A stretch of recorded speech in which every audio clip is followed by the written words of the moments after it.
Facultad de Ingeniería de la Universidad de Buenos Aires, Departamento de Física, asignatura Física 1, tema Dinámica del cuerpo rígido.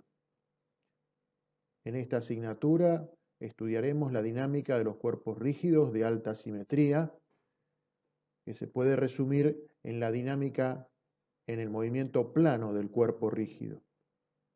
Esta es la primera parte de 3 partes en la que hemos dividido las presentaciones de la dinámica del cuerpo rígido. Bibliografía de consulta. Aquí pueden leer los libros recomendados de lectura, un libro digital de la Cátedra de Física 1, cuya unidad 6 es dinámica del cuerpo rígido, y para quienes quieran una lectura más avanzada, sobre todo para estudiar movimientos tridimensionales de la dinámica del cuerpo rígido, se detallan 2 textos. Conocimientos previos. Entendemos que el estudiante debe haber ya elaborado y reflexionado sobre los temas de introducción a la mecánica de sistemas de muchas partículas, los teoremas de conservación y la introducción a las leyes universales de la dinámica de los sistemas de partículas, para masa constante y para sistemas de referencia inercial. También la cinemática vectorial del movimiento relativo y del movimiento del cuerpo rígido, en especial la rototraslación, teniendo en cuenta que el cuerpo rígido es un sistema de partículas. También debemos tener en consideración conocimientos previos del área matemática, como álgebra vectorial, álgebra lineal, análisis matemático, derivación, diferenciación e integración de variables. Del mapa conceptual, iniciaremos por la rama de la izquierda en esta primera parte.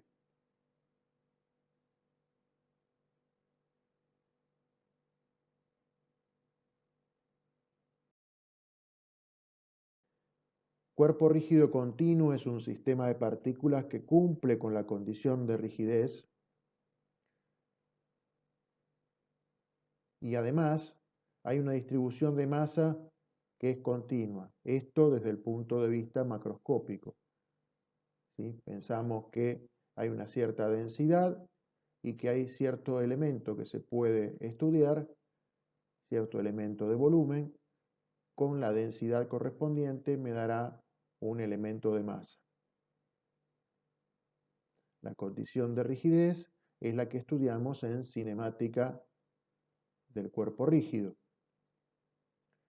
También podemos observar cuerpos rígidos discretos, donde es un sistema de partículas también que cumple la condición de rigidez, en el cual podemos pensar que hay masas puntuales unidas por varillas o por barras inflexibles e inextensibles.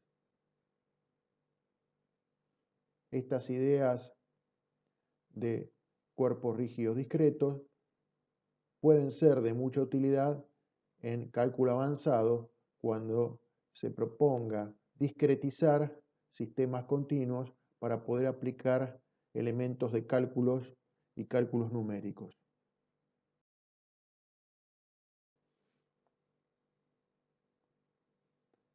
Entendemos que la masa de un cuerpo rígido es la suma de cada uno de los elementos de masa, extendida a todo el cuerpo rígido. Vemos la expresión en el caso discreto y mediante cálculo diferencial e integral podemos ver la expresión también para un cuerpo rígido continuo. En el caso de tener un cuerpo rígido continuo que tenga una distribución homogénea de masa, puedo calcular la masa a partir de tener en cuenta cuál es la densidad del material que está constituido el cuerpo rígido y el cuerpo rígido se puede tomar como un volumen al cual uno puede integrar.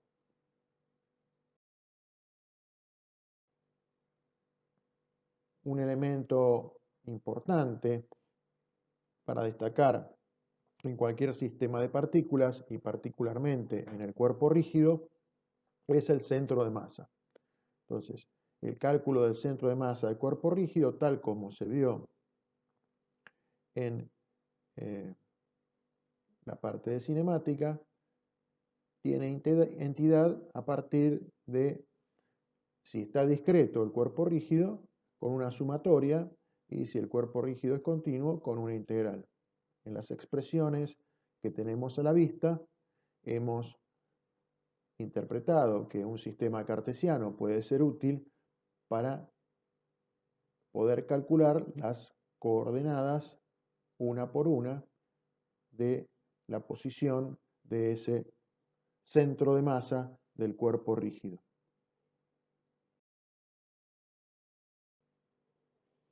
Este es un concepto novedoso, el de momento de inercia de un cuerpo rígido.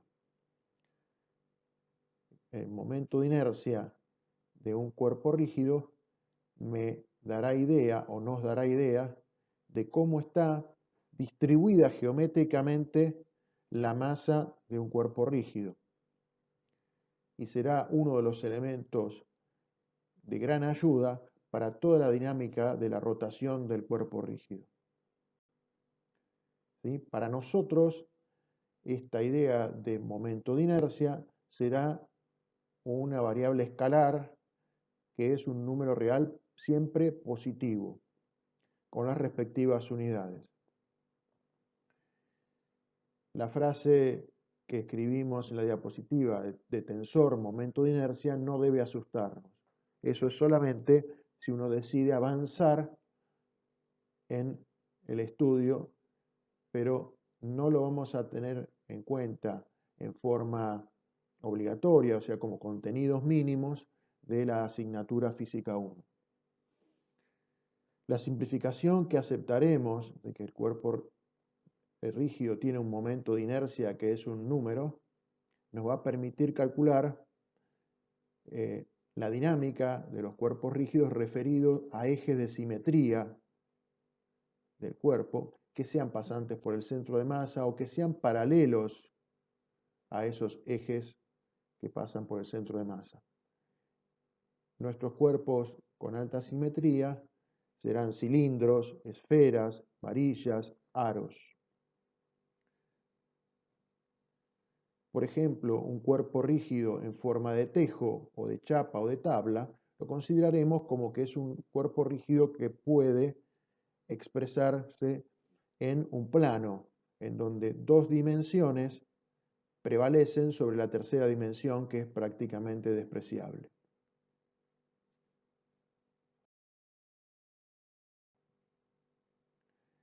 El momento de inercia de un cuerpo rígido es posible que lo hayan visto ustedes también en alguna materia de introducción a ingeniería. Los que venden perfiles, los que venden elementos estructurales, los que los utilizan, los que necesitan calcular estructuras metálicas, seguramente utilizarán el concepto de momento de inercia de la sección transversal de esos elementos portantes, de esos elementos resistentes que tienen las estructuras. Y entonces es muy útil en esos casos trabajar con un momento de inercia expresados en unidades de longitud a la cuarta para poder independizarse de la densidad del material.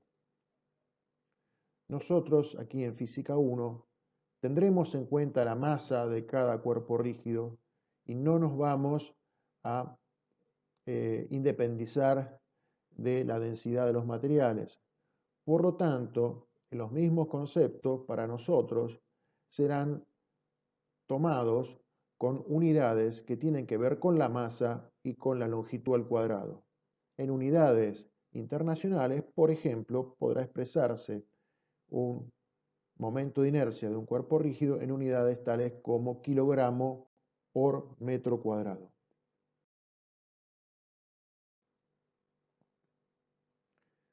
Momento de inercia de un cuerpo rígido. Esta magnitud física escalar, para nosotros, la vamos a tomar, por ejemplo, en un cuerpo plano, respecto de un eje que pasa por el centro de masa de ese cuerpo rígido. Aquí representado en la figura por un trozo de tabla, ¿sí?, en el cual se ha destacado un elemento de masa y la posición entre ese punto elemental de masa diferencial de m y el eje z. Por costumbre lo vamos a llamar ZZ. Esto tiene históricamente una razón debido a que se puede expresar matricialmente el cálculo, pero para nosotros es el eje Z normal al plano de desarrollo de este cuerpo rígido, que aquí está representado como una tabla. Entonces, el momento de inercia, tal como lo expresa la ecuación que tenemos en la parte inferior de la diapositiva, es la distancia al cuadrado entre eje y punto multiplicado por el diferencial de masa.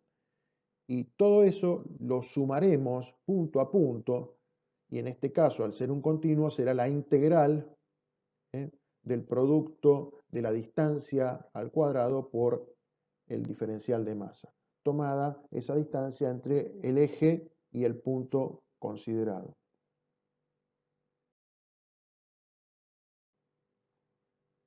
El momento de inercia de un cuerpo rígido discreto, se ha puesto un cuerpo rígido que tiene varias masas m sub i dispuestas alrededor de un eje z, llevará a la misma definición, en donde ahora cada distancia al cuadrado será tomada a las partículas que estamos considerando, multiplicada por la masa de dicha partícula. Como ejemplo de cálculo de un cuerpo rígido, para un eje que pasa por su centro de masa, podemos adoptar el de una varilla fina, homogénea, de sección constante, de largo L y de masa total M. Dado que la varilla es homogénea, podemos definir una densidad lineal de masa que será constante y la podemos calcular como la masa total dividido el largo total de la varilla. De tal manera que aplicando eso a la ecuación de definición que veíamos en la diapositiva anterior, logramos establecer que para una varilla fina, homogénea, el momento de inercia para un eje Z pasante por el centro de masa es la masa total por la longitud al cuadrado dividido 12. Estos momentos también se denominan momentos de inercia baricéntricos. Cada configuración, como acá hemos tomado la varilla, podríamos haber tomado un cilindro o una esfera o un aro. Para los ejes pasantes por el centro de masa tienen momentos de inercia baricéntricos. Esos momentos de inercia baricéntricos se encuentran tabulados para evitarnos hacer las integrales en cada ocasión o en cada ejercicio. Normalmente en la asignatura Física 1 se informan esos momentos de inercias baricéntricos cuando se brinda el enunciado de cada situación problemática. Estos momentos de inercias baricéntricos tenemos que tener en cuenta que se refieren a ejes pasantes por el centro de masa.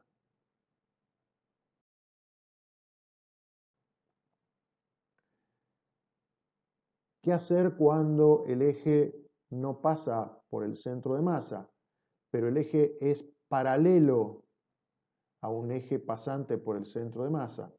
Para ello hemos desarrollado el teorema de Steiner, teorema de los ejes paralelos o teorema de Steiner. que particularmente a mí me sugiere lo que dice en el título, como que el señor este podría haber puesto perfectamente una fábrica de cerveza. Y es sabroso este teorema, es muy sabroso. Nos brinda la posibilidad de tener infinitos ejes paralelos al eje que pasa por el centro de masa y para los cuales vamos a poder calcular el momento de inercia de un eje que no pasa por el centro de masa. Para ello, tomamos la posición relativa de un punto O respecto del punto centro de masa y tomamos los vectores posición referidos del punto O y referidos desde el centro de masa para la partícula que estamos estudiando. Esa partícula tendrá que ser un diferencial de masa sobre el cual después se integrará a todo el cuerpo rígido.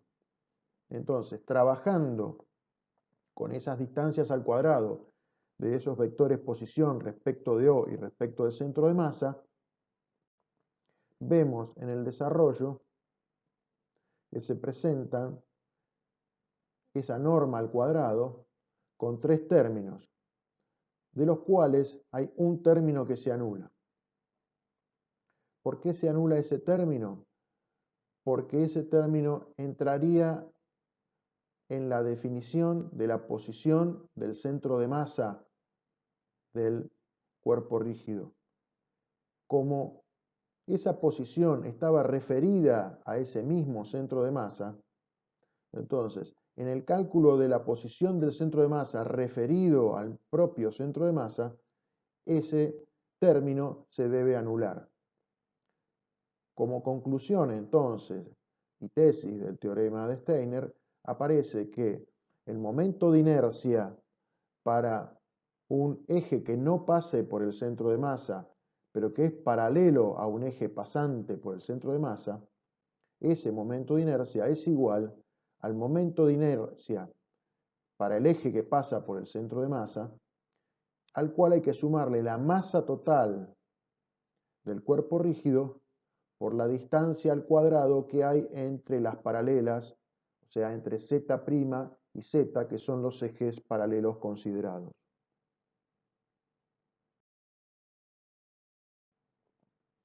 Retomamos el ejemplo anterior y vemos que podemos calcular, mediante la utilización del teorema de Steiner,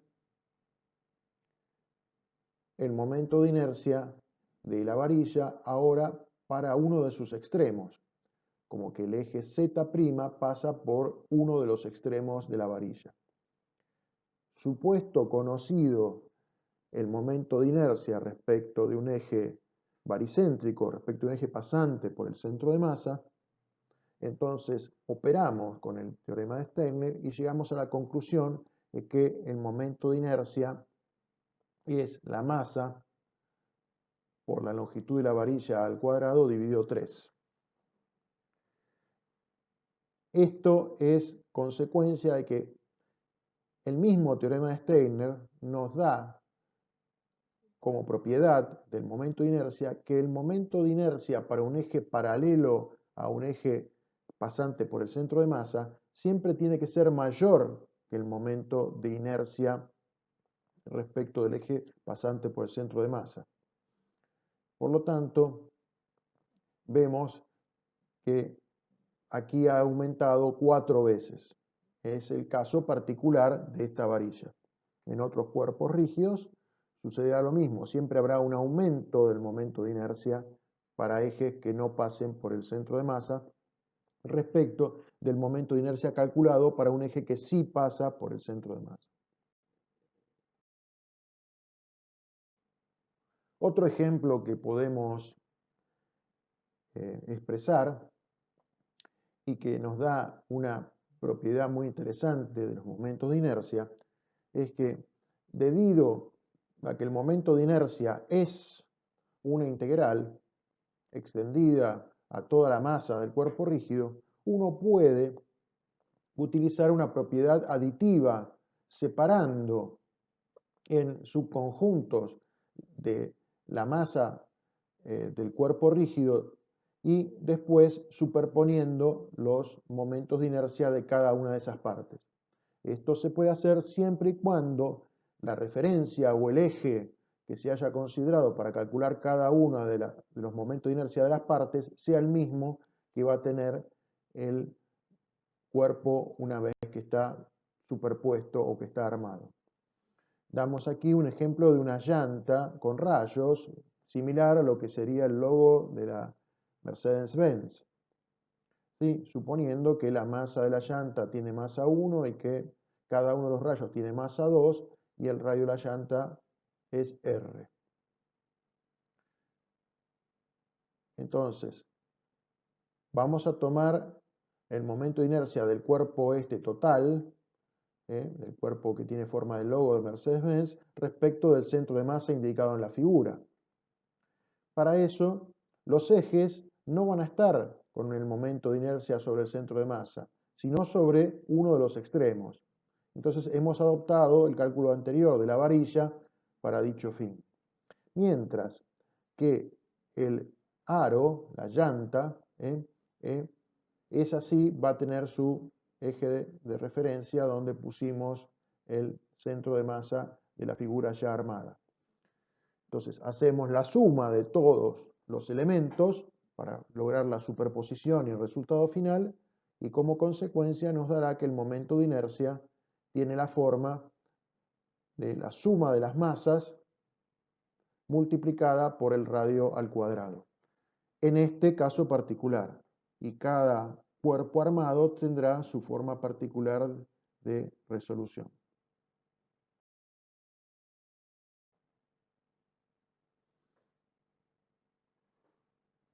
Una de las variables físicas más importantes en la dinámica de la rotación de los cuerpos rígidos es el momento cinético, también denominado momento angular. Este momento cinético o momento angular ya fue definido para una partícula en unidades anteriores de esta materia. Aquí nosotros vamos a extender esta idea de momento cinético o momento angular para un cuerpo rígido, en este caso el caso plano. Nosotros tendremos que hacer la superposición, en este caso la superposición estará representada por la integral, tendremos que hacer la integral para todas las partículas del cuerpo rígido de lo que sería el momento cinético de cada una de ellas, para lo cual multiplicamos en este orden y según la regla de la mano derecha, ¿sí? En el orden expresado y según la regla de la mano derecha, el vector posición multiplicado por el vector cantidad de movimiento de cada una de las partículas. Y de todo eso tenemos que hacer una integral o una suma extendida a infinito, ¿sí? Pero es muy importante que se respete el orden de este producto vectorial y que se plantee en sistema de mano derecha, que es el utilizado en toda la asignatura Física 1. Como el desarrollo de esta mecánica es del plano, nosotros vamos a suponer que la velocidad angular está normal al plano de la figura, vale decir que es un vector que tiene componente en z. ¿Sí? Si hacemos esto y aplicamos el producto vectorial, nos va a quedar una expresión en término por término expresada en la última ecuación que vemos en esta diapositiva, que habrá que desarrollar según las reglas del producto vectorial.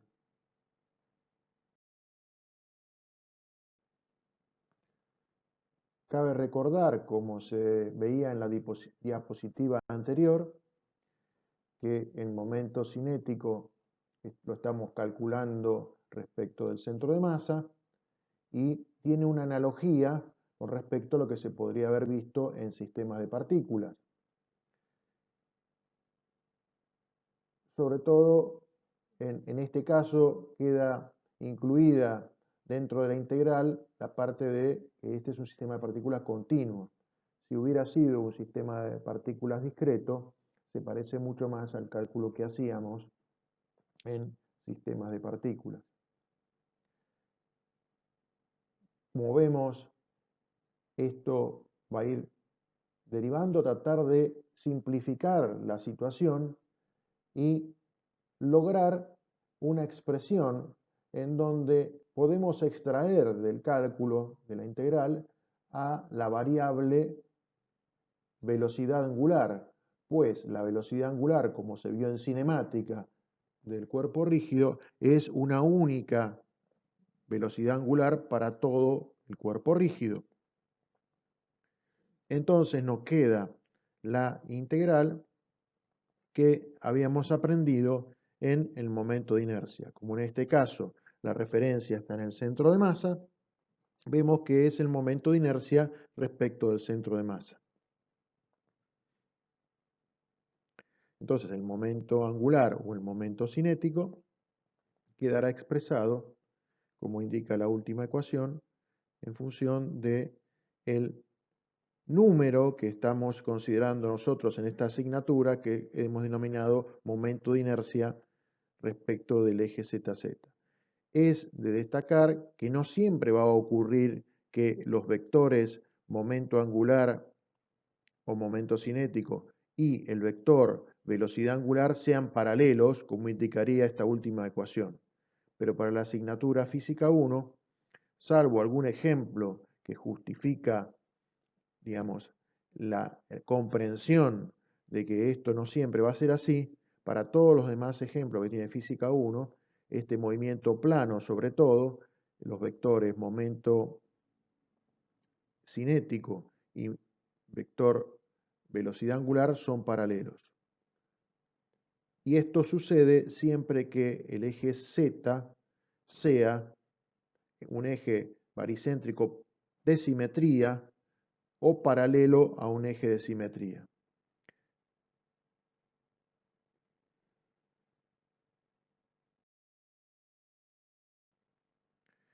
Hemos desarrollado hasta aquí una primera etapa y continuaremos en la segunda parte desarrollando las consideraciones de torque y de cambio de momento angular o momento cinético. Muchas gracias. Nos vemos en la segunda parte.